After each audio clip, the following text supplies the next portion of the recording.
Everybody, welcome back. Oh, my microphone now sounded like I was in a cave there. Cage cave.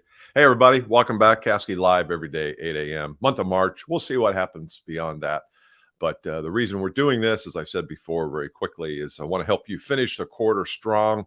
March, the end of Q1, beginning of Q2, kind of get the ground settled so that you can explode, blast off, and prosper in the second quarter. A couple things before we begin today. Number one, I have been kind of bad about sharing this document with you. This is something that we give away. If you'd like to have a copy of it, it's called 5 Reasons You Don't Have Enough Clients. There's no obligation. It's a 11 and a half page document that goes through some of the most common challenges about messaging, about mindset. So if you are feeling like there's another level you can get to, that's really a good place to start. There's a couple of videos I think that goes with it. And of course, there's a call to action at the end of that. If you want to talk to me, fine. A couple of shout outs before we begin. Tim W. just joined our High Achiever program. He starts next week. Also, Lori D. I don't know if they're viewers of this. They could be.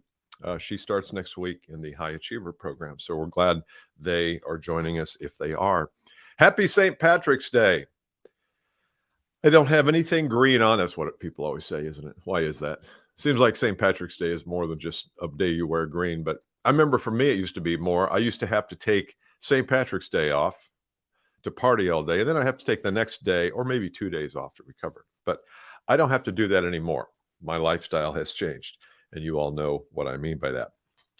So what I want to talk about today is, over the last 4 days, we have been doing the marketing funnel. And I have taught you, and if you didn't see the last 3 days, go back to, that Thursday, March the 16th. Go back to that and watch that one. It was about 12 minutes. I go through the whole thing, kind of a review. But I've had some calls. It's interesting. Over the last 2 or 3 days, I've had some calls from people who have either seen that or just coincidentally people who want to know, what do I do? And cold calls aren't working. Cold outreach is just not working. And so that's your answer to that. Or that's an answer to that. Sorry about that. We got to cut that. That's annoying. That's an answer to that. There's never one answer only, but that might help you. And I want to go into a little bit of detail today on another part of the process. But I want you to think about building a marketing funnel. Is it easy to do? No, it takes a little sweat. It takes a little roll up your sleeves, get down, get in the mud, try to figure it out. What's my messaging? What's the thing that my prospects would want from me to start the process? But start thinking about that. Because again, as I've always said, I tell all my clients, you're building assets. That's really your role and job, is to build assets in your business, building assets that can be used over and over and over and over and over again. When a music band goes into a band, you knew what I meant. You didn't think I meant rubber band. A band goes into the studio and records their work. That can either be a $40 million asset or a nothing asset. But it's an asset. It's something that produces income over and over and over if it's good. And that's the same thing I want for you. The marketing funnel should be an asset. I think I said to you that I asked a person the other day who was a marketing person what their marketing funnel was. They had no idea what I was talking about. It's a marketing person. They should know that. They should have a marketing funnel for every one of their major products, but they don't. So if the marketing department can't do it, it's up to us. We've got to do it for ourselves. And I've got a lot of good comments about that, so I appreciate that. We've got some really good listeners here and viewers, so I appreciate any kind of comment if you want to make it. And I don't get right back to you here, I will follow up with you online. So let's talk about today. I've got a slide I want to show you, and it's the cold call to me should be replaced with a cold campaign. And the cold campaign is a series of things that you do that by the time you get to the end of the campaign or somewhere during the campaign, there starts to be interaction. And I've heard it said, I'm going to take this off for a second. I've heard it people say to me a lot of times, well, when I do get through to people, I ask them all the questions that you're teaching me to ask them or that I've heard to ask them, and they don't really respond very well. And I want to say, well, of course not. They don't know you. What makes us think that we're going to go from unknown in their life to talking to them on the phone and having them reveal some kind of deep, dark problem they have that they don't know who you are, but okay, they asked me. Of course not. It's not going to work that way. That's too much burden. It's too much burden to put on you, and definitely too much burden to transfer from you to them. So this burden of you need to make the sale, you're putting it right on their back. You're putting your monkey on their back. And you wonder why people don't want to answer calls, or why they don't want to talk to you, or why they hang up on you, or why they politely say, well, look, thanks for calling, but we're doing fine right now. It's because we don't do cold calls right. We think of them as a point in time where we're going to interrupt someone and get them to tell us something deep and dark that we can fix. It just doesn't work that way. Now, some of you who live and die by cold calling are going to argue with me. You're going to say, oh no, Bill, cold calling, it's the lifeblood of our business. Okay. But it's not it shouldn't be the lifeblood of your business. You're making a huge mistake. You're VPs of sales and CEOs. And if you are CEOs, you're making a huge mistake by allowing the lead generation device to be cold calling used by your salespeople. Okay, so let's say you're a VP of sales, you got 10 people, and you've got this one dude who's a great cold caller. Man, he's great. He's generating so much business from us because he's got the gift of gab. He's got some magic. What if he leaves the company? Then what do you have? Now you've got 7 other people who can't pick up the phone. So how'd that work out for you? I would rather you have an asset that anybody can use. And so that's what I want to talk about today a little bit. So let's think about this as a cold campaign rather than a cold call. And you see the blocks here that I have. Those are the different interactions you might have with a client. The arrows in between each is some kind of collateral, we'll call it. I'll call it digital collateral, something that you can send. You can send a link to for a website, for a video, for a something. But those are the things that occur in between. Now, you might say, well, but if I'm not interacting with them, how do I get on the phone first?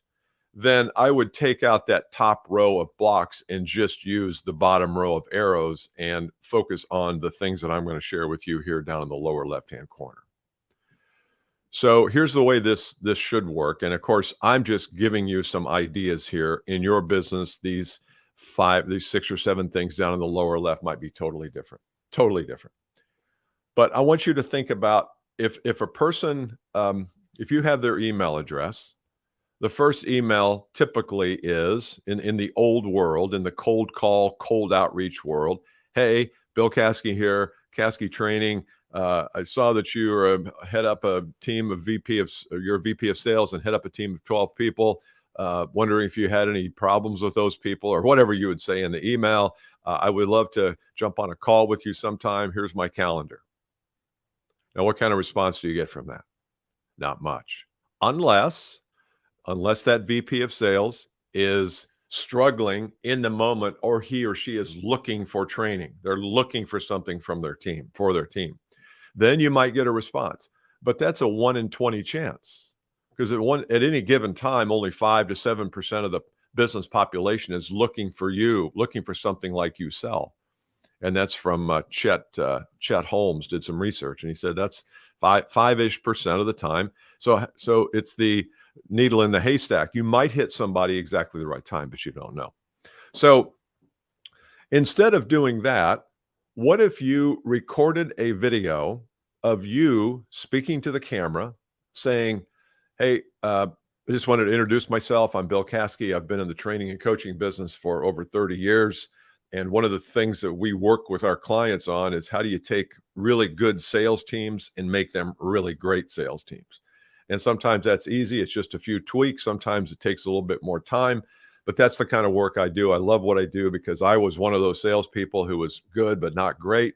And I wanted to advance, and I had nobody there to help me advance and build my career. And so this is the kind of thing that I've done for the last 30 years. I don't know if I can help you, But if you want to jump on a call, I'll be happy to, or I'll send you a couple other emails on some other insightful things. Hope you have a great day.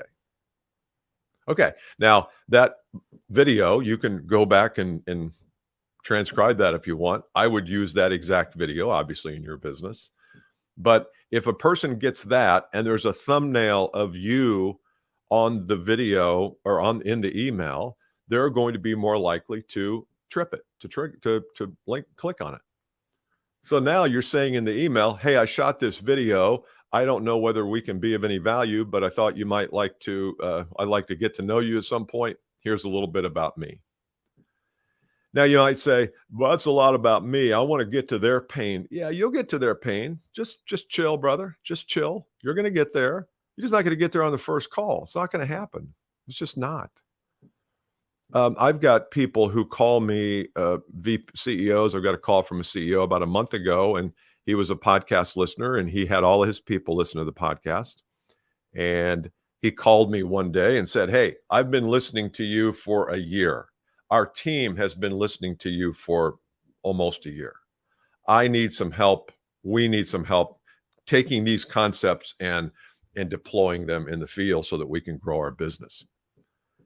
And now think about that. He'd been listening to a podcast for a year. What, 5 hours, 6 hours, 7 hours of listening time? I don't know how he does it. Probably not in one setting, but he's listened to me for 5 hours, listen to some of the concepts that we teach on this platform and others. So by the time he got to me, do you think he felt like he knew me? Probably. I didn't know him, but our acquaintance was made. It was made digitally. And I know, again, I know I can hear you. Oh, well, we can't do a podcast. I'm not talking about forget podcasting. That's an example. I know you don't want to do podcasting. Cool. Don't do podcasting. I think it's a huge freaking mistake to not do podcasting and not have a podcast, even just a series. But okay, you do you. But they do need to know something about you. And that's why I like that introductory call first. Some type of introductory email that introduces you. Here's what I would do with that video. I would put it on my LinkedIn page in the featured section. So that way you can send it to somebody, prior to a call. Let's say somebody calls you out of the blue and they say, hey, Kathy, I'm interested in talking to you. We've got a need right now. I know that you guys do this. I've heard all about you. Great things. Can you give me a call? Yes, let's call. Let's book a call. Before the call, you send in this video. Now you don't have to spend time on the call saying, well, let me tell you a little bit about me. Now it's all there. So that's another way to use that. So let's talk about the second option for an email. So now I've sent that intro email. Let's say I wait 4 or 5 days. I don't want to jump right on the heels of that because now I start to look needy.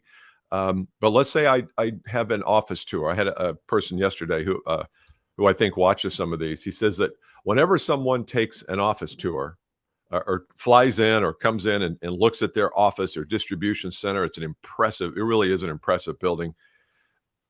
He closes 90% of those.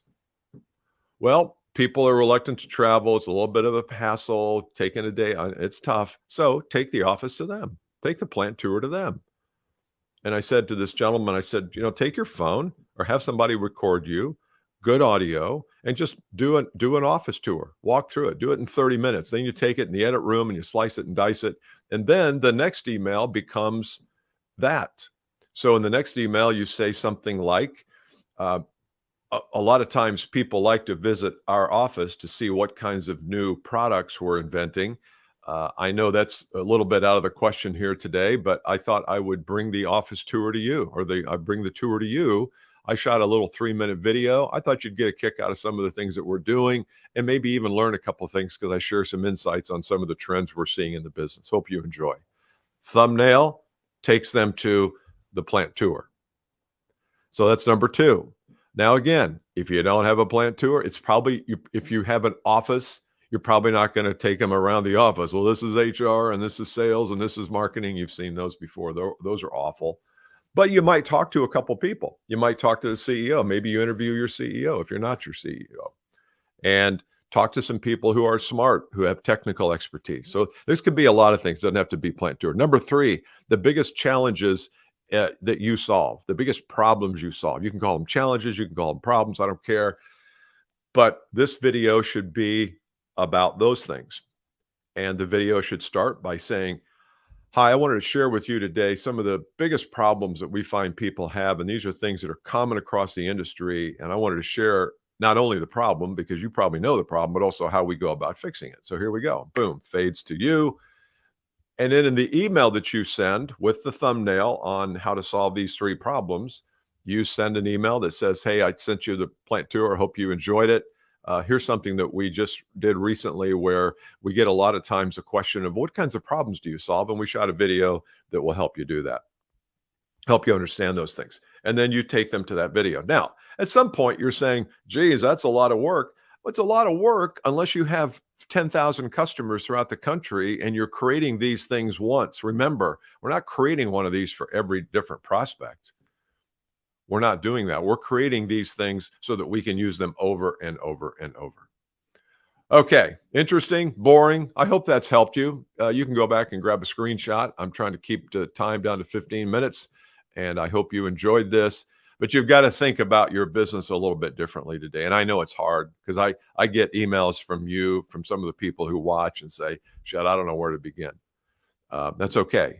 I want just to infuse your mind with some of these things so that then you can, remember we talked about sketching out on a piece of paper, take that document, take a screenshot, sketch it out here and say, what could we do to help that so we're not cold calling, so that after the third interaction here, they're either calling you or you're calling them and say, hey, I've sent you this. I don't know if it makes sense to talk. And they say, yeah, I kind of like the plant tour. You know, you guys over there on Shadeland Avenue? Yeah, well, yeah, really, I live over.